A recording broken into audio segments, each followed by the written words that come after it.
Monaco 64, home of alternative economics and contrarian views. Today, I have the pleasure of speaking with Paul from the Sirius report. He's a regular visitor to the channel. And before we go further, I'd like to say that a lot of Paul's opinions are not my opinions, but at the same time, I'd say we agree on a lot. And Paul, welcome to the channel again. Well, thank you. Pleasure to be back. And yeah, look, at the end of the day, it's not always about everybody agreeing with each other. I've basically spent my entire life being someone in professional capacity who's always been the person that largely disagrees with people and not just to be argumentative, of course.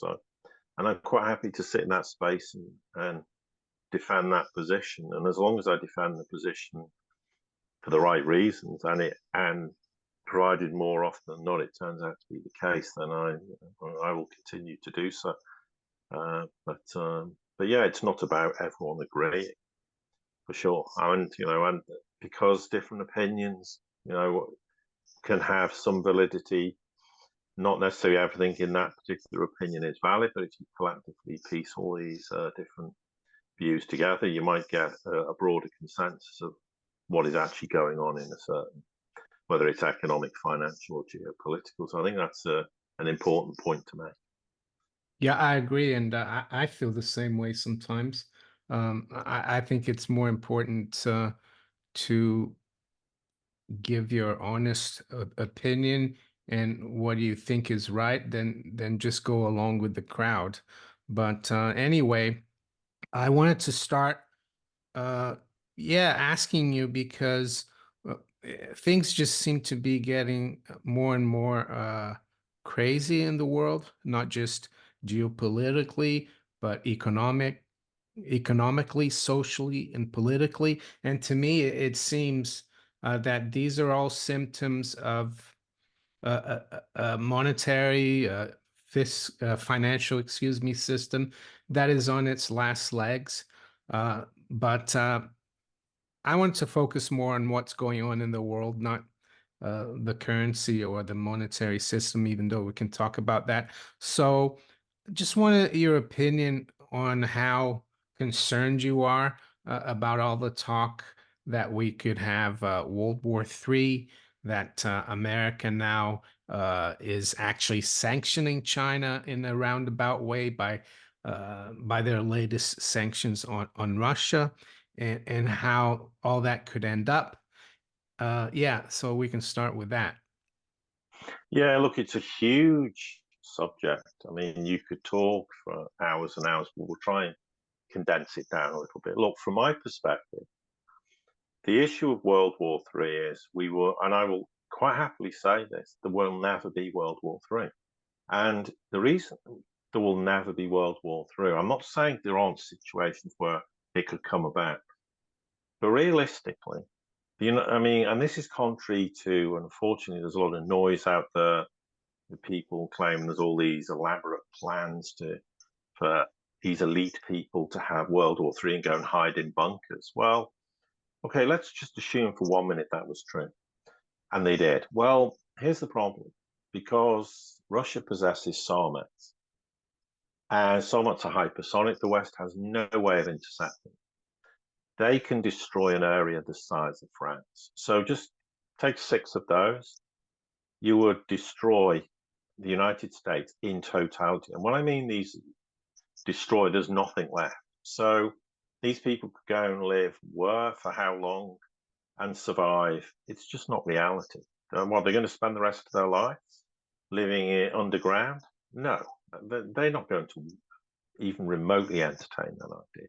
That's just one of those sort of mythical ideas to support the idea World War III is going to happen. The other issue is a lot of people seem to think that World War III could just involve some ground warfare like we've seen in Ukraine, and then somehow it will be settled on that basis. Well, that's not reality either, because quite simply, let's just assume that actually transpired. And the Russians then started to effectively have some sort of ground war with European nations. or NATO countries in Europe. Well, as soon as one side or the other feels they might be losing, they're just going to resort to the nuclear deterrent. They're not going to wait and get defeated in a ground warfare situation vis-a-vis what's happened with the Ukraine war. So it will always end up in nuclear war. And no one wants nuclear war because they know the reality of what that will mean. Now, in history, everyone's assumed it's mutually assured destruction. Both sides will be destroyed in totality. Well, now that's not so clear from the West perspective. Now, this people will say this is rubbish, but it isn't rubbish because there is enough public documentation whereby the West now admits they're far behind the Russians, even the Chinese, with both hypersonic technologies, with nuclear arsenals, because the West has decrepit old nuclear weapons, decades old, unreliable. They spend billions a year just to make sure they don't detonate in silos. They are very, very low to even dare risk launching one of these because it might detonate in silo. I mean, and if you launch 100 of those, what's it going to do? You'll vaporize your own country in the process. So that's another inherent risk for the West. But with respect to being light years ahead technologically, which the Russians and the Chinese are, then that immediately makes cooler heads in the West go, well, even if we ended up going to war with Russia and we end up in a nuclear confrontation, the only thing that's going to happen is we'll be destroyed. Well, okay, we might give them the proverbial bloody nose, but that's about it. There's no guarantees that we will destroy them because here's the problem. The early warning systems, for example, in Europe are non-existent. So with these hypersonic missiles, they could target all the countries in Europe, and in 10 to 15 minutes, they wouldn't exist anymore. And we wouldn't even know it had happened. All this idea, the 15-minute warning, doesn't apply because these travel at ridiculously high speeds. So they can cover, and we can't shoot them down. We have no capability whatsoever to intercept these. So that's the reality of why we will never go to war with Russia. Now, I know there's lots of noise coming out of particularly Europe, not so much the US. The US has been far more sensible and guarded because the US desperately doesn't want to go to war with Russia. It comes back to that ridiculous statement when the whole Israeli conflict started. This was engineered by the Americans so they could go to war with Iran. And from day one, I said this is nonsense. What do we find? Israel tries to provoke Iran. There's a little bit of to and fro between them, bit of handbags at 20 paces, and then it all dies a death. Why? Because the Americans absolutely said the Israelis do not escalate this. We do not want a conflict with Iran in West Asia, stroke the Middle East. And that exactly proves the point why what I said was correct. A lot of this is just these mythical ideas that have permeated the mindset of people, and they believe it to be true, and it's simply not true. So going back to the issue of the Americans, they're very, very clear. The only time they will go to war with Russia is if Russia, for some insane reason, and there's no chance of this happening, decided unilaterally to strike the United States with nuclear weapons. I mean, that's the only time they would do it. They are not going to start a nuclear war over Ukraine. Yes, Ukraine is high stakes. Ukraine is all about trying to destroy Russia. Economically, financially, get rid of Putin. It's all failed. But they're not going to resort to nuclear war and risk losing very badly over the issue of Ukraine. Now, Europe's a different situation in the fact that part of the problem in Europe is a hangover. I made a tweet about this where you've got what I call this PTSD, which comes from when Eastern European countries were part of the Soviet umbrella, the Warsaw Pact, behind the Iron Curtain. And they were treated very badly, and they have very bad memories, rightly so. And they still think that Russia today is like the Soviet Union of the past, and they're not.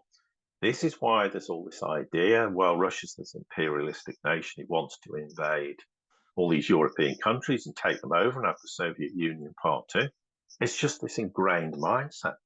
And they're so traumatized by their fear that this is reality, by their anger, their resentment, all these very negative feelings rooted in the past. They believe it's true today. It's not true today. You try and convince them, otherwise you just waste your time, because it is PTSD. From my perspective, that's the best way to analyze the mindset. So, of course, they come out with all these ridiculous statements like, I think it was the Estonians going, we're going to destroy Russia. Seriously, with what? They haven't got the capability to even destroy a village inside Russia. And it's just a ludicrous statement. And yes, there's all these statements coming out going, we're going to bolster NATO forces. Yeah, in NATO countries. So what? They've been doing this, and okay, they started to reduce the numbers significantly. Putting more troops in NATO countries means nothing. It's just optics. It's to convince us, the masses, we need to defend you from this imperialistic Russia. And the bottom line is, as ever, NATO only exists to enrich the military-industrial complex, not because Russia poses a threat now or in the past. It's just not reality, but they want to convince everyone this is true, because also they're very fearful of rapprochement between, say, Germany and the Russians, because that's the end of the US's ability to control Europe. And Europe is a vassal state of Washington. Brussels is an extension of Washington. It's full of Atlanticists who do exactly what the Americans want, when they want, how they want. They don't represent the interests of Europe. But at the end of the day, for all this bluster and all these statements, like we're going to confiscate Russia's assets. Well, they haven't. Well, now we're taking a loan out for 50 billion euros or $50 billion, which the rate Ukraine spends money will last for about a week or two, and that's going to be backed by the interest that's payable on the frozen Russian assets we've got. The problem is Ukraine's never going to pay this loan back. They will default on it. So when they default on it, who's going to be left holding the bag? Is it the Americans, the Europeans, the big corporations who've already invested huge amounts of money in Ukraine on this basis that somehow they'll reap benefits from it, which they probably almost certainly won't? But no one's thought this through, but it just sounds grandiose. It sounds like we're sticking it to the Russians again. Like we've heard every game changer in the war that's failed. Not one single game change has worked, and none will do so in the future. We're going to cripple them economically, financially, and then what do we find? Russia's now exporting larger amounts of gas to Europe directly, never mind indirectly, and it's done in 2 years. Because this is the reality of the world we live in. So a lot of this is just mindless optics. It's just making statements, and it's fueling a lot of panic and fear in people. But the bottom line is, the other thing is, here's the situation. The Americans are very clear about this. They don't want to go to war with Russia, and they will not allow Europe to go and just detonate nuclear weapons and fire them at the Russians. They're not allowed to do it, and they won't be allowed to do it. But the other point is, if they decided in their infinite stupidity to launch any preemptive strike on Russia itself, then what would happen is Russia would retaliate, and the Americans would stand back and say we're not getting involved in this. That was your choice. You want to destroy yourself, be our guest. We're not entertaining any idea of Article 5. And they've already been told this, that is simply not going to happen. So this is why Europe's now starting to make all these ridiculous noises about having some sort of Eurasian defense capability, and we need to look after ourselves, and talk about European armies, because they're starting to realize the Americans aren't going to be there to protect them, which they never were ultimately in such a conflict. And then, of course, they're fearful when Trump gets elected, he's going to disband NATO as it is now and walk away from Europeans as well. So a lot of it is just based on nothing of substance. And it's rather like this whole ridiculous scenario where, since the start of the Ukraine war, we've had, it's only shelling of Russian territory. whether it's Russian territory pre-Ukraine war or Russian territory post-Ukraine war, which is the Donbass republics and Zaporozhye and Kherson, and then saying, well, we're now going to allow the Ukrainians to use these weapons to target Russian targets in Russia itself, meaning pre-war, pre-Ukraine war. Everyone went mad, going, "This is going to start World War III," and you're like, "Well, hang on. This has been happening anyway for the last 2 years. It's no big escalation. All it is again is this desperation because the West knows Ukraine's lost the war, is losing nearly 2,000 Ukrainian forces every single day, 1,800 to 2,000. It's lost the war. The war's over. They're desperate to keep the war going, and we'll come on to why in a moment. And therefore, they're making all these grandiose noises. They think it's going to intimidate the Russians. And yeah, the Russians made some, for me, idiotic statements about, like tactical nuclear weapons, which was just stupid. Should never have said it. There's no point in saying this. There's no need to retaliate and go, well, we're going to target a NATO country because this weapon was manufactured in whatever country in Europe. It then got shipped to another country where some things were main changes were made to it. It then got shipped into Ukraine, and we don't know who actually is helping Ukraine set the flight path and then detonates the missile and it hits the target. Who's Russia going to respond to? Which country? I mean, it's just ridiculous. I mean, people think I'm very pro-Russia about it, but I'm not. And in that case, it was an idiotic statement. I mean, it's just about as stupid as the West kind of comments they come out with. And of course, it's all kind of died a death. And now, the Ukrainians are still shelling and hitting Belgorod with missiles, and they're all going, well, let's just carry on as we were. And this is all blown over, and everyone's puffed their chest out for 5 minutes. But it's not really an escalation. The issue is what are the range of the missiles that the Ukrainians have? So those Storm Shadow missiles, they've been firing them into Russia. They've been firing them into what is now Russian territory. But apparently, what's now Russian territory in Donbass, well, that doesn't matter. You can hit the targets there, but don't hit the target over the official Russian border, 100 kilometers away because it's World War III. I mean, no. It's just, again, a lot of noise. It's the same old MO. They just ran out of the ability to fight the war in Ukraine. So they just want to keep striking targets in Russia, thinking for some reason the Russians will capitulate and the Russian people will say end the war, which they never will. And it just doesn't mean anything. And that's why, for me, it's a lot of hot air. I'm not remotely concerned about any of this starting World War III. To be honest, the only time I might be concerned is if it all went quiet, no one's puffing the chest out, no one's saying anything. Because in history, when people are talking about these things, they don't happen. I'll come back to the point. There was the whole issue with North Korea back in 2017. No one was talking about it, but the world was on a knife edge for about a week. Nothing was in the media. No one talked about it. That's the point when there is something genuinely to be concerned about.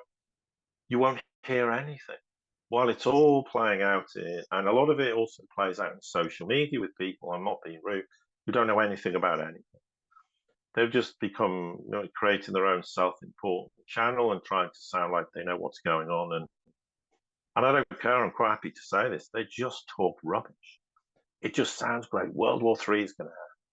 I one time made a tweet deliberately with some kind of ridiculous sensationalistic headline to prove a point, and it's like moths to a flame. All these people come swarming to the tweet and interacting and reading with it. And I said, I made the point at the end. Look, this is the problem. This isn't dealing with factual reality. Look, I understand people to be concerned, and I'm not dismissing the concerns of why people feel there are risks associated with, but there isn't an escalation. And this idea, and we've heard it for over 2 years, all these NATO countries are going to stick their forces in Ukraine.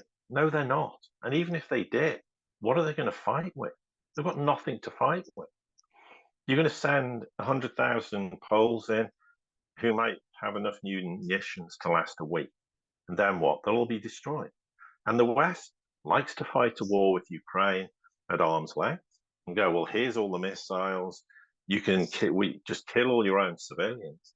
The one thing the Poles, the French, the Germans, and everyone else doesn't want to happen is you put a load of NATO forces in and they all go home in body bags. The optics are so bad, politically they couldn't survive. And then, of course, now politically inside Europe, okay, the European elections aren't national elections, but there's a lot of instability perceived by traditional mainstream politics. The last thing they want is to add fuel to the fire and cause more and more countries, governments to collapse. Because if 100,000 or tens of thousands of NATO forces in inverted commas were coming home in body bags, the war wouldn't last. They can fight the war while no one in the West apparently is dying. And it's all kind of very sanitized. From our perspective, it's an awful thing to say, but that's the perception. So, no, in general, I'm not concerned about this. It's just the West knows the war's over. They won't accept the war's over.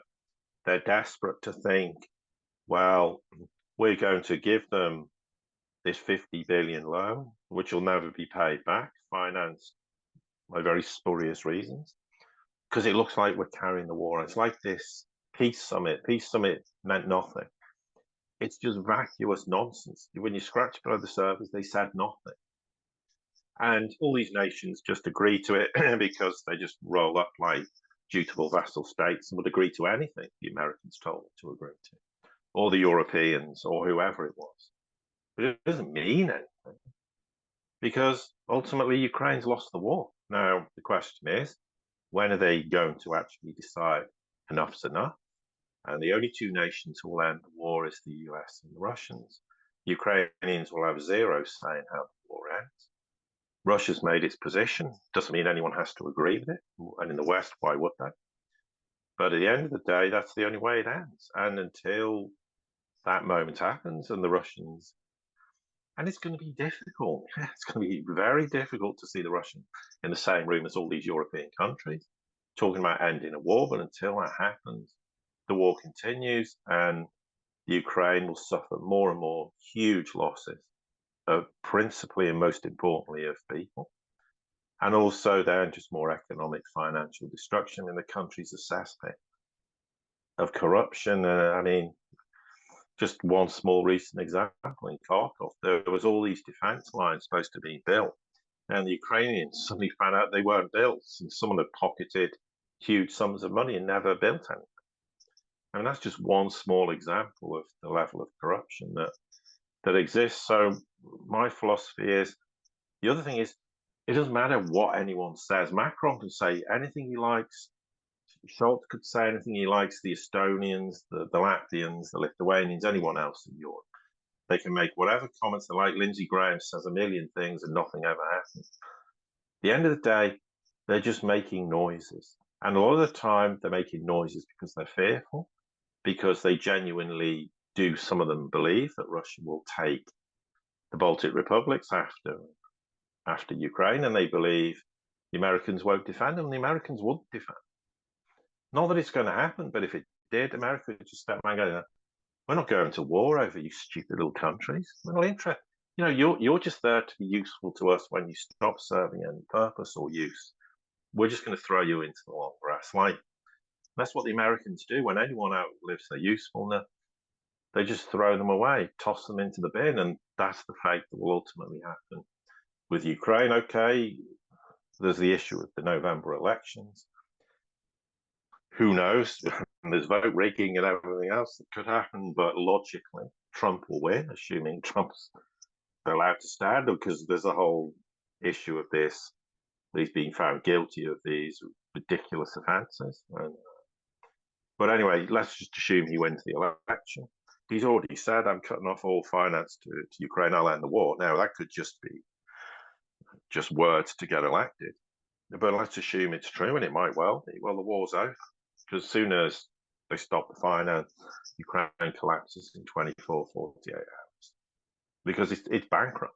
It's got nothing. I mean, it's totally destitute. So yeah, I will just let the noise continues. I just don't get into. I've made enough comments to the contrary on in social media. I've done it in my own podcast, and I will stand by this because in the end, that's what the outcome will be. The war will have to end. How long it ends, no one knows. I mean, realistically, you could think it ends in a few months. But I mean, the problem is, do they fight to the last Ukrainian? I mean, what's Zelensky's internal position? There's a lot of anger and resentment growing politically and amongst the people. There's also a lot of fear amongst the people about standing up against the government. But in general, it's got a limited shelf life. But in principle, it could drag on for 2 years or longer.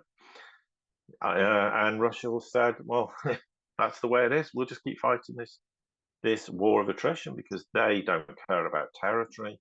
They've made their objectives very clear. No one in the West listens to them because listening to what Russia actually says is not really of any interest. They just want everyone to hear what they think's happening, what's going on, and 99% of it is just not reality. So yeah, I mean, there's a lot more to this than that. But I mean, I think I've probably spoken enough about this. But everyone's entitled to opinion, but don't lie awake at night having sleepless nights about World War III starting because I think a lot of people don't understand what that means. I don't think they realize that World War III would be over in before we even knew it. There wouldn't be anything left of Europe. Okay, arguably, let's just say Russia gets destroyed as well, and half of the world in the process. But at the end of the day, we should be more concerned about ourselves and where we live and reside, whether it's in the UK or in my case in Europe. And say, well, is that what we really want? Do we really imagine anyone ultimately, when push comes to pull, wants World War III? And the Europeans don't want World War III. The Europeans will sit there saying we're massing our forces, thinking that's going to scare the Russians. But scare the Russians from what? Doing something they're never going to do. But this is where it's one thing feeding us, the people, with propaganda and lies and spurious stories. But when you have that level of brainwashing, it actually brainwashes huge amounts of the political system and everyone in it as well. So they start believing the nonsense they're spouting. Then you've got a serious problem. But that doesn't mean it's going to escalate into a war, be a world war, because at the end of the day, Europe doesn't have control over starting world war. Because as I said, we come back to the point: if they want to attack Russia, America will step back and go, I'll pick up the phone to the Americans and go, be my guest. We're not interested. Don't get us involved in it. We don't want World War III. You don't want World War III. But if they attack you, do what you like. We don't care. And they would. And this is what people would go, I don't believe that's possible. But it's reality, because why would the Americans want to destroy their own nation? And this is back to why people believe this, because, everything's been engineered. They're deliberately destroying their own empire. Well, when everything, every day of the week, proves they're doing everything to not destroy their own empire. But again, people have selective memories. They don't want to accept this thing as being fact, or this as being fact. They just dismiss that and go, but that's all part of the game. It's all part of deliberately losing. Now, that's a very convenient excuse to ignore facts and reality by going, it's all deliberate. Well, so when economies collapse, it's all deliberate. Financial system collapses, it's all deliberate. When anything goes wrong because they're morons and worse, it's deliberate. That's lame. Sort of sub 100 IQ thinking. It's just but people in the old media have been brainwashed by this. Or people saying this have brainwashed a whole bunch of people into believing the United States wants to destroy its own empire, which, if that were true, why is it trying to destroy Russia? It's trying to destroy Russia and failing because Russia is presenting an alternative called multipolarity, along with the Chinese and the global south. It's why they're trying to indirectly not go to war with China, because again, China's a nuclear power, so we don't want to go to war with China. But we like to try and upend them economically, financially, and everything else for the same reason, because they are a threat to the end of unipolarity. And throughout history, the Americans have done everything to defend the dollar at any cost, even if it's a bogus war with Saddam and the Iraqi weapons of mass destruction, the same bogus reasons to go the Arab Spring and to try and remove Gaddafi in Libya. There's just a process in history. Anyone who stands up and tries to defy the dollar, they want them removed. They want them either removed through regime change, through war, through color revolution, whatever way will destroy countries economically, financially. That is an empire trying to survive. But the problem is the empire's eaten itself alive in the process. And that's why me, and not uniquely me, has said for well over a decade, detailed all the reasons why this empire is collapsing and why you will see the empire collapse and it's reached the end of the line, because it's eaten itself alive and it continues to do so. When Chinese and the Russians just step back and go, well, just keep destroying yourself if that's your choice. You know, we're not going to get in the way. We don't really need to do a lot ourselves. And why would we? It's your choice. You're making your decisions to sanction Russian banks and the Russian central bank, which was an idiotic decision because it accelerated the move away from the dollar, accelerated countries looking at the United States going, well, you might do that to us. And rather like sanctioning the Moscow Stock Exchange, every global south country is going, maybe you'll sanction our stock exchange now. It's another acceleration of, well, we don't want anything to do with dollar-denominated assets, dollar-denominated debt, nothing to do with SWIFT. Just get out of all of it because we'll be next. Because if we do something the Americans don't like, meaning something that challenges their hegemony, their empire, their unipolarity, they're going to come out swinging and trying to destroy us. I mean, just a small example. In Africa, Burkina Faso, okay, we can argue there's a legitimate government. They were overthrown by the military. I'm not saying that's an acceptable thing, but that's the statement of fact. And then what have they done ever since? The Americans have tried to, because they're basically threatening neo-colonialism. They're kicking the French out. They're kicking the Americans out. And the United States tries to have literally a coup every week, and they keep failing. What's happened there? Oh, what a surprise. Al Qaeda suddenly rolled back into Burkina Faso and carried out a terrorist attack and killed 100 Burkina Faso soldiers.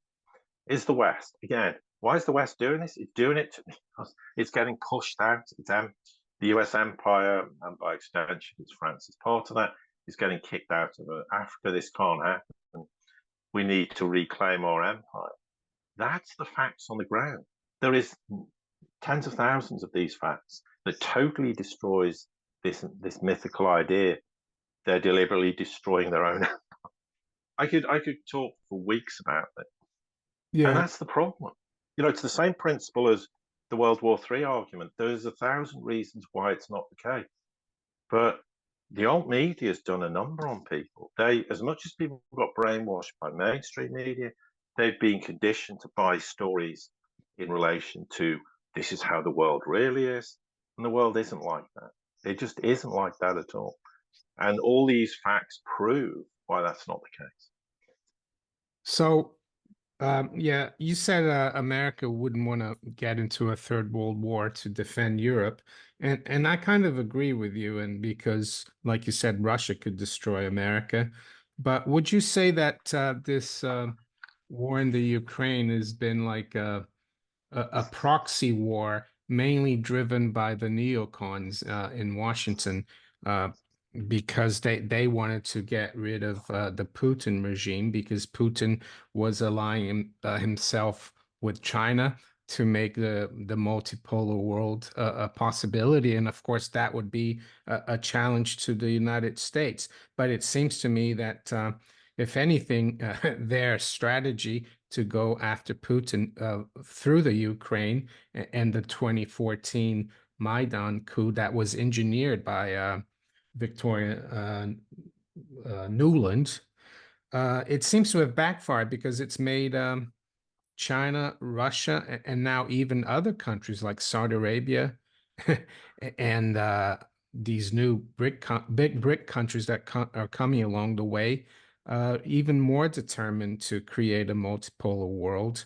So my question is, uh, I've been hearing stuff that now because the neocons have failed in the Ukraine, that they're going to go after China. But if they fail against Putin and Russia, I mean, I can't see them uh, doing well against Xi and China vis-a-vis Taiwan. And I just want to share something with you here and the viewers or the listeners. Um, I saw this article on Foreign Affairs, which is the publication for the Council on Foreign Relations. And it's comparing what's happening today between America and China to what happened between Britain and the German Empire, well, the British Empire and the German Empire in the late 1800s and early 1900s that led ultimately to World War One and World War Two. So even these people seem to be kind of pushing this agenda. They've put Xi Jinping here with the Kaiser's, he's half Kaiser, half Xi Jinping. And what's ironic, Paul, is that here we've got an advert from the Blackstone Group's Schwarzman scholars to go study a master's degree in China. It's and I don't know if you know, but the Rhodes Scholar at Oxford for American students, that's been also expended for a Rhodes Scholar for Chinese students at Oxford, which is sponsored by Schwartzman, and that's the advert they have here. That's talking about sleepwalking toward the war against China. So what do you see? Do you think this, like, if they go for sanctioning China and provoking China vis-a-vis Taiwan, which is something that's just come out now in the press as well, that last year when Xi met with European officials, he said that the U.S. is trying to goad China into invading Taiwan, but they are not going to fall for it. But be as it may, this could create a lot of economic uncertainty because if things get, if we see more and more friction between China and the US vis-a-vis trade, tariffs, and now sanctions that are affecting China, we could see China fight back. So, what's your view on that? And are you also worried about a war against China, just US versus China? Right. Okay. Just to go back to you, you made some points about Ukraine. You're absolutely right in your assessment of, I made a tweet back in 2019 and said in the end, the Maidan will prove to be the final nail in the coffin lid of US hegemony, the US dollar. And I remember people at the time going, "Well, what the hell are you talking about? Where's that come from?" Because I'm looking to the future. There was always this provocation to drag Russia into a war with Ukraine. Yes, of course, it's always been a proxy war. And this is the thing people talking about. Oh, the NATO wants to go to war with Russia, and like suddenly there's the proxy wars existed since 2014. It's just over a period of time spiraled out of control. And ends up, I made a tweet back in December 2021. It's clear as the nose on your plain as the nose on your face. They're trying to provoke a Russian invasion of Ukraine. I also made the point, and this is where we can move into the issue of China, exactly the same point that the US is trying to goad China into invading Taiwan. And you go back to 2020, I made the point exactly the same that, the then Trump administration has tried to goad China into a war with Taiwan. And so when Xi makes these comments, it's absolutely correct. Of course, that's what the US's intention is. Again, and rather like the issue of the US not wanting to go to war with Russia, and a proxy war is not going to war. The answer's the same. China's a nuclear power. It has a modern nuclear arsenal. The United States is not going to go to war with China in a military war. So when these articles come out and try to make comparisons in history, the big problem with that comparison in history is when they were engineering conflicts like world wars, we didn't have nuclear weapons. Once they invented or discovered, whatever your perception is on invention and discovery, nuclear weapons, that was it. The world changed forever, because then it's not suddenly, well, we could go and have a world war, because the world war will end in total mass destruction. So that changed the whole theatre of conflict. I mean, people often, I think overlook the fact that what stopped us having world wars is nuclear deterrence. I mean, I would argue any other point in history, if we'd have seen the things happening now in Europe and with Russia and China, and this had happened 100 years ago, we would have had a world war about this, but no more, because the stakes are far too high. Now, it's the same principle with China. The United States' aim is to go to China. It wants China to get so hot-headed, so paranoid, so angry, whatever. It wants them to invade Taiwan. Why? Because then it can say to the ASEAN countries and the global south, look, China's an aggressor.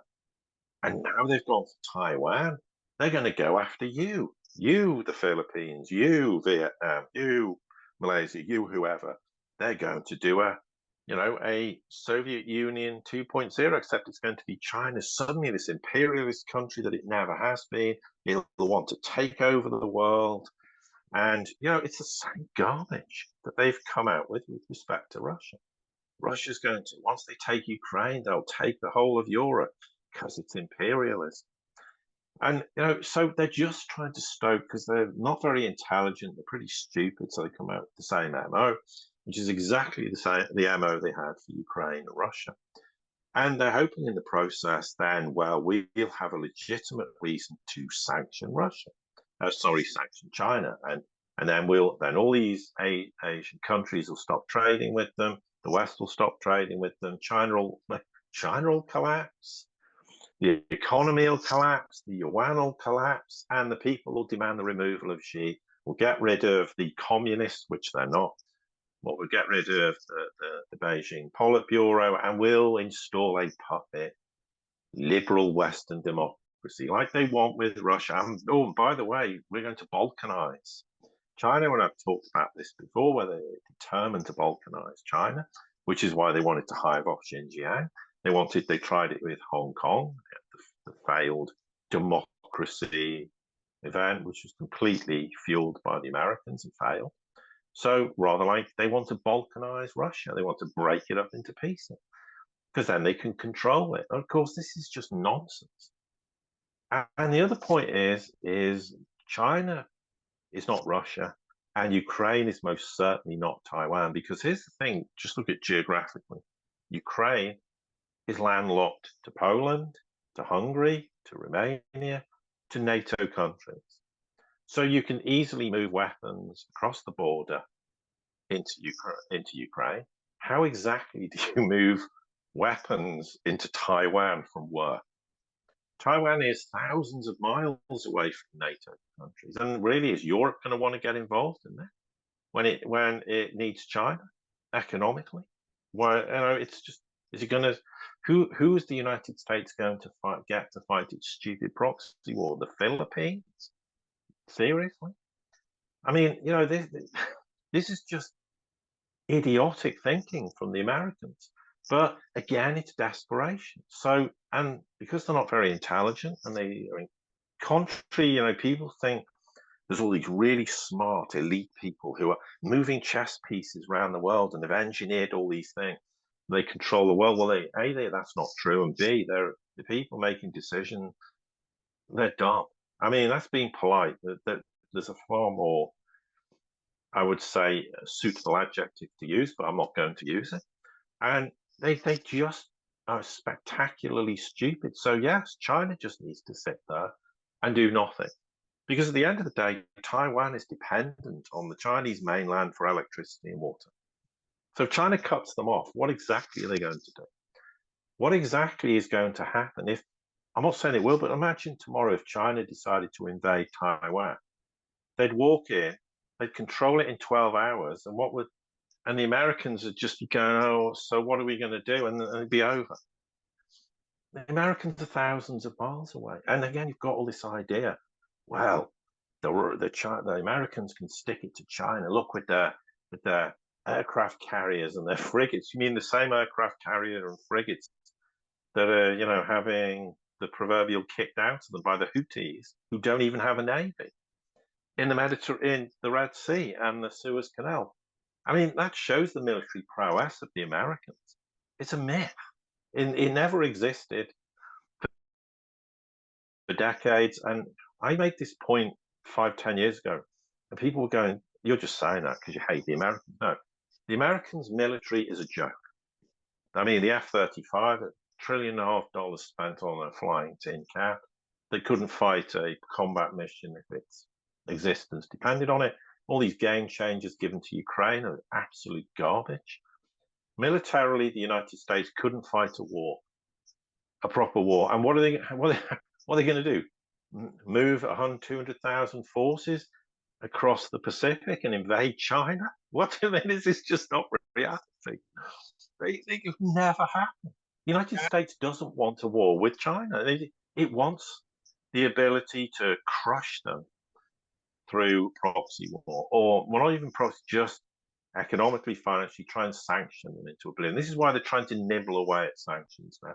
But here's the problem. China has the financial wherewithal to crush the United States. I mean, if the United States really wants to threaten China, all China needs to do, forget dumping treasuries, well, which it's debatable how many they've got left now. It's nowhere near 800 billion. It's probably 200 or 300 billion. But anyway, the point is, just tell the world we're launching a gold-backed currency.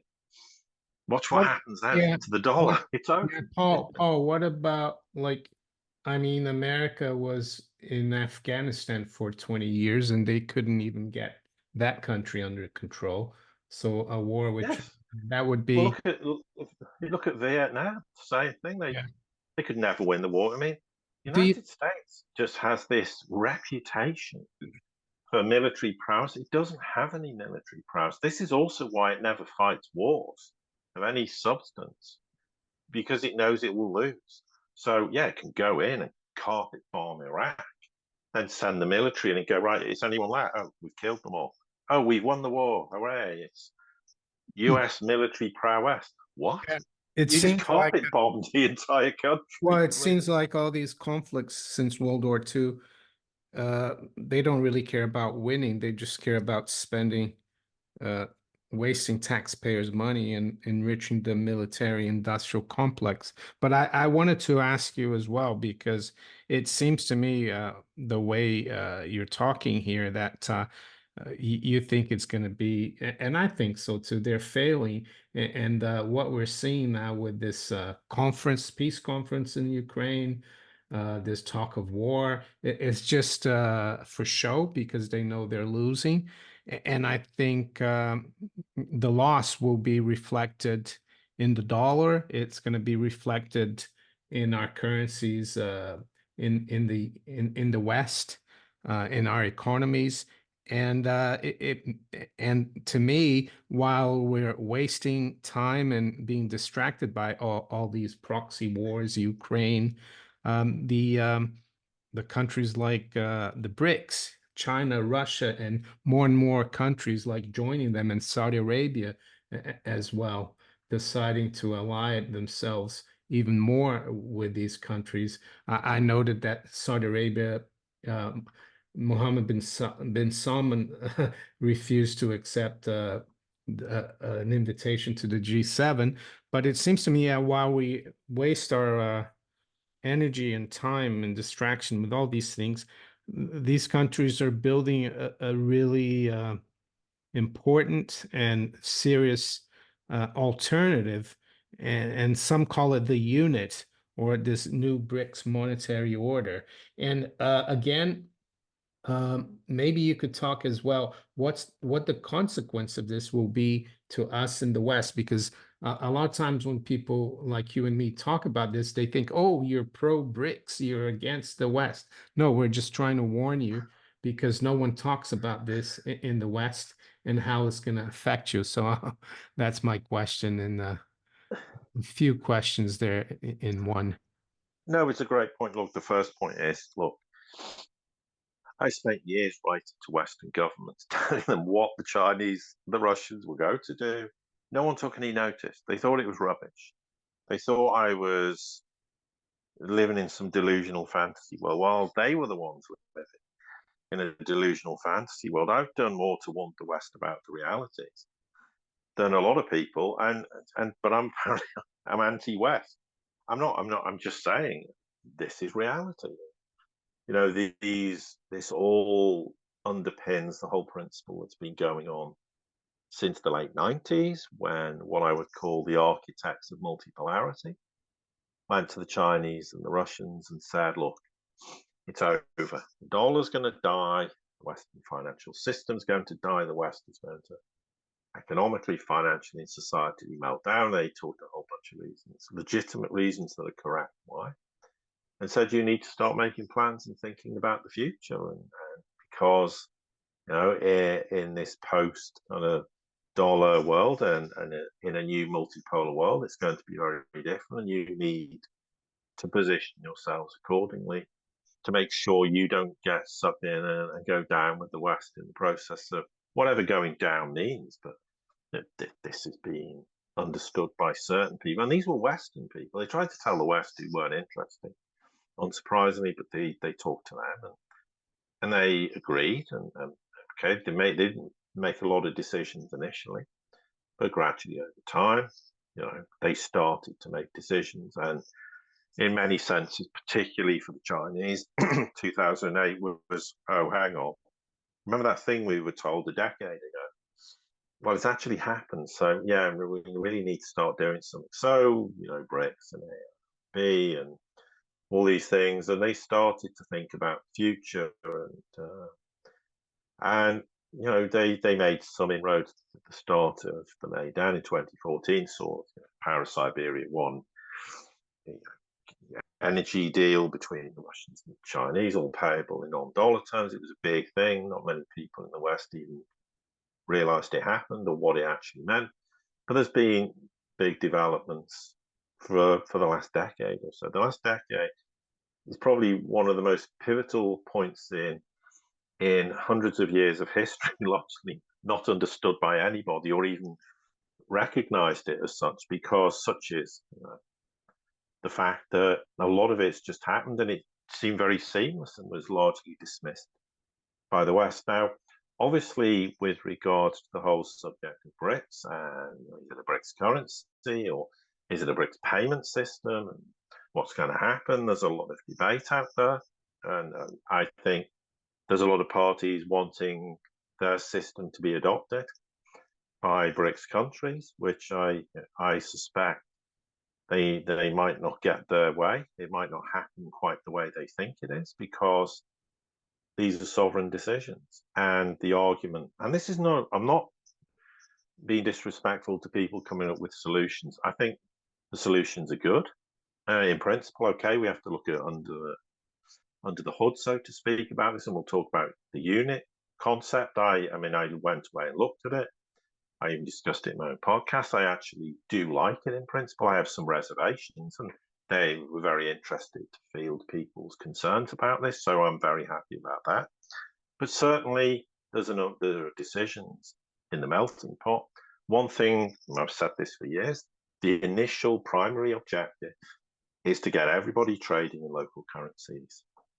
Get out of the dollar system. Don't trade in the dollar as much as is humanly possible or physically possible. And that remains an ongoing goal. I mean, suddenly people are talking like this is a revelation, and I'm going, well, no, because I've talked about it for years. This is not new. It may be gaining more prominence and people have a better understanding of that being the case. So, there's this debate, where's the progress? What are they doing? There is certainly huge amounts of work being done.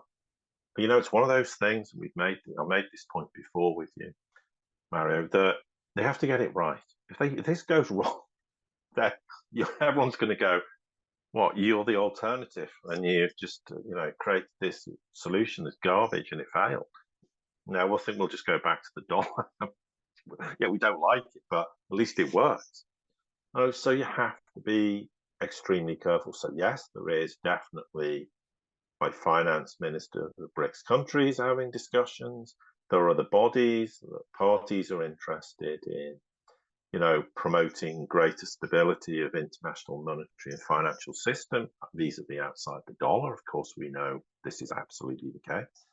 Therefore, support for local currencies. Absolutely. There's also people don't like the whole central bank digital currency stuff, but I keep making the point from the Chinese, the Russian, and the global South perspective. It's got nothing. Doesn't relate remotely to any of the conspiracy theories about why they want to roll these out, and they don't. But I'm not going to get into that discussion again because I'm kind of bored with it all. It's just if people want to believe what they want to believe, I'll leave them to it. But obviously, they need to find a mechanism that provides scalability, and is stable for trade settlement, and to obviously reduce exposure to the dollar and the risk of US sanctions. Now, you talk about BRICS members. There's now an additional 28 countries, of which I tweeted a list of them. I'm not going to go through them all, all over Africa, Asia, etc., who want to join in various capacities, of course. Some as full members, some as kind of partners, some as observers, but there are also claims the BRICS wants to set up its own central bank. So what does that mean? I mean, what's that mean in principle? I mean, but the Russian Deputy Foreign Minister Ryabkov came out and said, having their own central bank's key to whatever they want to adopt in the future. But, setting up a central bank's not technically difficult, but, how are you going to manage that? And does this then therefore mean you're going to have a currency? Well, arguably, yes, of course, but how do you manage the issuance of it with BRICS country? How are you going to set interest rates? I mean, there's a whole bunch of concepts. And of course, you talk about central banks and people get very frightened about it and think it's part of the old system, which it isn't. Now, certainly with regards to the subject of the unit, it's been discussed in certain working groups to do with BRICS. There are some people claiming it could be implemented, within the next year or so, maybe less. I don't know whether that's the case. What I will say, as well as the unit, I've heard 10 other permutations of things that might be rolled out. They're not all radically different. They're all similar-ish, I would say. So but we'll focus on the point you made about the unit. So this, which is basically, will provide a solution for cross-border payments, which, and it's going to be financially viable, it's going to be quick, very transparent. Now, whether it's the unit that they adopt or some other cross-border payment mechanism, that's a prerequisite. So we're totally in agreement with that. The only thing is there was some comments, and of course, I don't know whether this is comments attributed to who specifically, but they talked about this unit being some new form of international currency that can be issued in a decentralized way. And I immediately went, what does that mean? What does decentralized mean? I mean, we have to be careful what that means. I'm not saying it's a problem, but we need to understand what that means. Yes, I don't doubt it would offer a solution to current global financial infrastructure problems. Yes, it could certainly be interoperable with traditional banking operations. That's true, and you'd want it to be. Yes, it could certainly go a long way to remove the complete idiotic nature of commodities trading with Western pricing and the US dollar. It would help to remove that. I think that's a very fair point.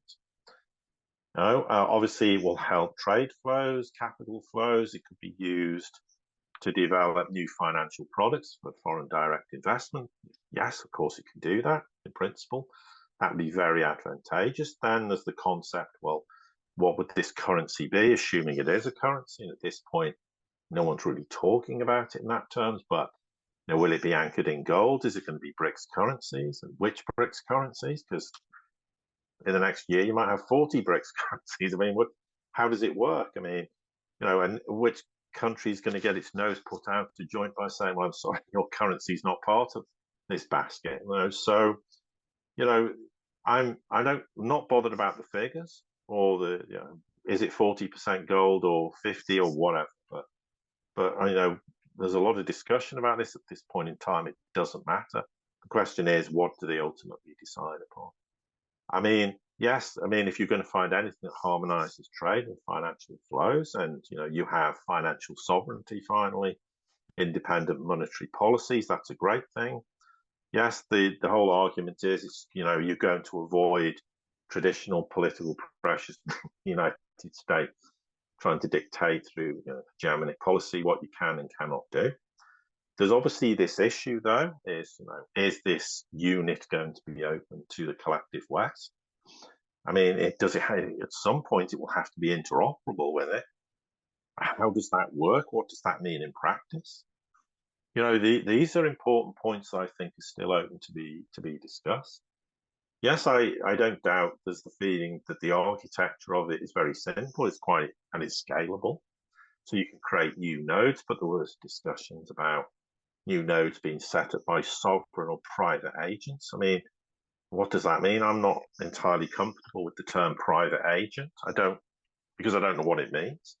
We have to be careful we don't interpret something as that it's not meant in that respect. I mean, yes, but also the argument is open to all digital platforms operated by commercial central banks across the world, but that could be potentially disadvantageous. Yes, it could be used potentially as a reserve currency for certain parts of the world, parts of Africa.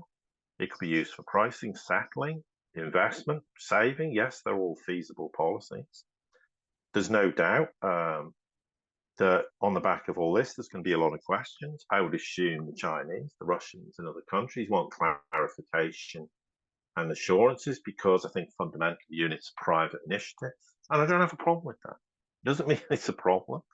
But if you've got a private initiative and you want to utilize that on a sovereign basis, there are a whole bunch of questions that need to be asked, and legitimate ones. And as I say, to be fair, the unit people who've devised it, written white papers, are open for those discussions and for constructive criticism and collaboration.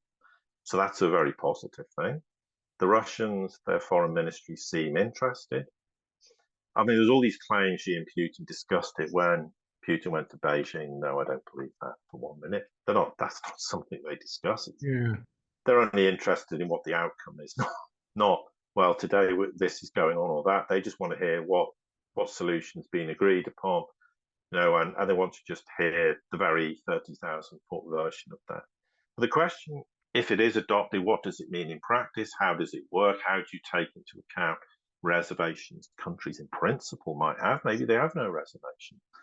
I mean, I think the unit lot came out and said they didn't want it to be termed a dollar killer, and I understand why they don't want that to be referred to that. But how would this new financial ecosystem accept dollars? Really? How's that? So it might not be attacking the dollar, and it isn't. But by indirectly, it could be perceived to be that.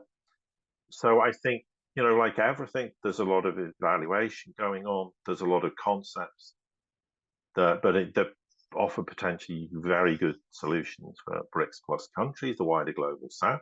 Maybe the unit is the thing that unlocks all that potential, works really well. But at this point, and this is only my opinion, there's a lot of unanswered questions, and they might be, with perfectly legitimate answers to them. I'm sure there's a bunch of countries, including the Chinese, Russians, wanting to know that. And because any private entity offering these kind of solutions, someone's going to raise questions. It's not a criticism, it's a statement of fact. And So it's one of those things, let's wait and see. But I hear probably on a monthly basis in regard to these kind of things, 4 or 5 or 6 different takes on things. I never publicly discuss it because there's no point, because I could say, well, there is this view and this view and this view, and then it just muddies the waters, complicates things. But certainly the initial issue is get as many countries trading in local currencies with each other, get out the dollar system, but then ultimately, yeah, find a payment system. But we already have SIPs, they already have NEAR, they already have the capability for countries to trade with each other in local currencies. They already exist. Okay, this is different because if you get the BRICS countries and there's a huge collective and they can all trade together in a way that's far more advantageous for them. Clearly, there's a prerequisite to want to do that. But then how do countries not in BRICS interact with BRICS countries? I mean, do they still have multilateral formats, bilateral, trilateral, mechanisms? So there might be a BRICS country that I trade with, but I'm still going to trade with them in a traditional way. Maybe I want to pay in dollars still with them because I'm not on board using local currencies, but you don't want to restrict trade between countries. But what I would say is, on a final point of de-dollarization, there are two aspects to this. It's in trade, of course, trade between countries. It's not insignificant. But then there's the financialization, there's the financial world, and what happens in the future in trading in non-dollar terms. There's that aspect which is equally as important. Trading in non-dollar terms is fine, but if you're going to say to the global south, well, we've got this great financial architecture for trade, okay, but what happens to these countries go, well, I'd like to borrow money because I want to build something, or I want to do whatever, invest in something in my own country. They're going to go, well, what's the dollar alternative? Now, China potentially can offer yuan-denominated debt. It has done, and increasingly countries are starting to adopt it. It's very modest, so let's not blow this out of proportion. So there are all these kind of questions, but you have to bite things off in manageable chunks. You can't just go, well, this solution, right, we'll just do this, and then it has to be scalable, it has to work, and it's an ongoing process. But the bottom line is the destruction of the dollar is coming about through the United States, the West, idiotic monetary and fiscal policy, where printing money like there's no tomorrow, and basically the weaponizing of the dollar and sanctioning. So they're ultimately destroying their own mechanism. But ultimately, if you go back to what was the origins, and we can go full circle to the conversations the multipolar world architects had with the Chinese and Russians, it wasn't then about sanctions. It wasn't then about weaponizing the dollar, because 20 years ago, or well, 25 years ago, wasn't really the case. Then it was, look, the West is destroying its own financial system. It's going to debase its currencies into oblivion, and you need to think of an alternative. So you need to have a system that is outside the dollar because the dollar-based system is going to collapse. Now, of course, there's all these added dimensions of weaponization and sanctions, which has changed the emphasis a bit and speeded up in some minds the need to make some decisions. First off, about payment systems and trading outside SWIFT and the dollar, but also it comes back to an alternative financial system, which means, well, we don't need to go to the IMF anymore wanting dollar denominated debt with all those hideous strings attached.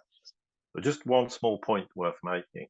It's quite interesting in the last few weeks that suddenly the IMF, the ECB are all talking about how we have to be very careful that we don't inadvertently, I'm paraphrasing here, by the way, screw up our own financial system because of our policies, meaning, hello, America, you really need to stop, sanctioning countries and threatening, because you know what? You're upending our credibility. Our credibility is dying in the West because nations go, we can't trust you anymore. So when you've got the IMF saying it, and the ECB and other financial institutions, you can see even they're starting to realize we've bitten off way more than we can chew, and we risk being completely marginalized through our own stupidity and our action, primarily US aggression. And so it'd be interesting to see going forward what policy decisions might change, and maybe someone in Europe and will grow a backbone and start standing up, going, "We're not putting up with this anymore because we've suddenly worked out you are destroying everything." And not always intentionally, of course. We're back to it's just stupidity and ill-conceived policy decisions. Because fundamentally, when you're the hegemonic power, your attitude is, "Well, I'm number one. I'm the exceptional nation. Nothing can change that." So you're arrogant, you're ignorant, and you destroy the very empire and hurt the very people who made your empire. And that's what the United States is ultimately doing. Yeah, and in 1965, President de Gaulle made a speech about the dollar, and he warned about a future dollar crisis. And I think it's almost 60 years since then. I think we're right in the middle of it. And in the end of this speech, he said there's only one standard that is apolitical, and and that's gold. And Yes, yeah, and that's exactly. yeah, and that's why I think this 40% gold in this unit and this unit thing might not work, but I think basically is what the BRICS they've learned about this. I think they've probably listened to the goal, what he said back then. It's on the internet, but I think they're trying to go back to the pre-World War One system where everyone used their own currencies, but they had some kind of gold settlement for surpluses and deficits. Mhm. I'm not saying it's going to be easy because there's always going to be some countries that even within BRICS or non-dollar system that are going to cheat and print too much. But yeah, as I see it though, it's going to continue. It's a train that cannot be stopped. And how it's going to affect us in the West, it's already affecting us in the West with the rising cost of living, with the currencies dropping versus gold and silver. So, Paul, before we well, as we wrap up here, do you want to tell the viewers where they can find your work and where they can follow you as well? Yes, thank you. Well, obviously, we have most active in social media terms on, well, X as it's called now, or when that's at the Sirius report. And yeah, we're quite surprised how that Twitter following, it kind of grew exponentially after the Ukraine war started. Uh, and actually, we had a spell when it wasn't growing, and now it's growing again. Maybe it's after I made a public tweet about what was going on. But anyway, that's a bit of frivolous nonsense. But so yes, we're on there. Obviously, we have the website www, of course, the SiriusReport.com. We have subscription services, which is audio podcasts, which is 5 a week. I think it's dirt cheap for what we do, and we keep it dirt cheap so it's affordable for everybody. And that covers economics, finance, geopolitics, things we think are important for people to understand. And historically, we've covered a lot of things that are happening now several years ago, and that's the aim of trying to understand the future as much as making sense of the present. We also have a Substack channel, which you can access that from the Twitter account or the website. And that was because people go, "I haven't got time to listen to the podcast." So we take a very truncated version of those podcasts and put them in written form. And ironically, we now have, well, it hasn't gone live yet because we've got a couple of things to do, but we've been given approval to have a subscription on X itself. And we put a tweet out today asking what would people like us to do with that. I'm angling towards trying to make it a lot more interactive for people in terms of their opportunity to try and speak to us and do things, because with the podcast, people know they can just get in touch. But with this, it would open it up for people maybe who don't have time to listen to podcasts or just don't want to listen to it. So they're the main sort of ways to support us, I guess. And this isn't a hobby. I don't. It's not a sideline to what I do. It's what I do to pay bills. I mean, I think some people thought it was just a kind of sideline, and I didn't know. I don't do anything else. And therefore, if people want to support us, we appreciate it. But they're the main ways to get in touch, and we value people's input, and that's why interacting with people, we think it is definitely something that we'd like to do more with, but obviously time permitting. But that's essentially what we try to do, and we'll continue to do it. For now, I don't know when we'll stop doing it, but it's not anytime soon. And just because the world's an extremely fascinating place, and and at the end of the day, I don't support any side. I'm not, the Sirius report is trying to be 100% objective.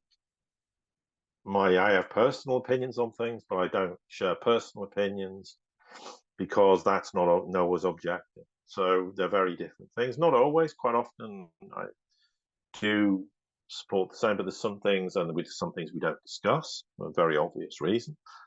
But generally, it's been able to separate your own personal feeling about some things compared to what's going on, and that I think helps to better understand what's going on. So at the end of the day, if Ukraine's winning the war, they're winning the war. If Russia's winning the war, they're winning the war, and Russia's winning the war hands down.